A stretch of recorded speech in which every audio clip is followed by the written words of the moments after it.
Hi, welcome back. In this video, we are going to discuss about few scenarios related to failover. What is the failover doing? Failover is basically doing marking a node for removal and promoting the replicas and push the cluster map to the clients. What about the failover node?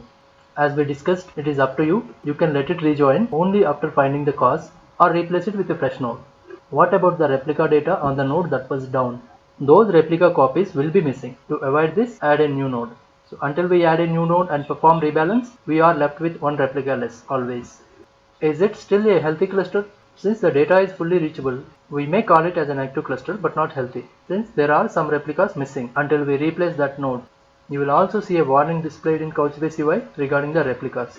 We have already seen that in the earlier lectures. One more scenario. Do I manually failover or is it automatic? It is automatic as per the number of seconds we mentioned in the settings. In what cases Couchbase will not automatically failover? There are certain constraints that we have already discussed. You can refer to that.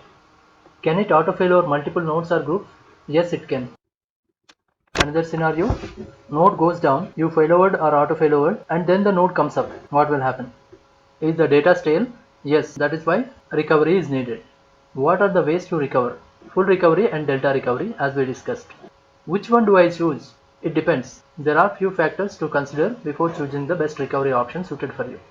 For example, in case the node is down for too long, it is good to go with full recovery. There are few things you need to consider before choosing any one of these two recoveries. For example, if it is a very huge cluster, people don't want to choose full recovery because it has to copy so much of data.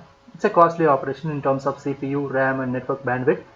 If the node is down only for few minutes or couple of hours, then people would like to choose delta recovery because change of data amount is very less. And as suggested here, the node is down for too long, it is good to go with full recovery option. However, you can plan this in low traffic time.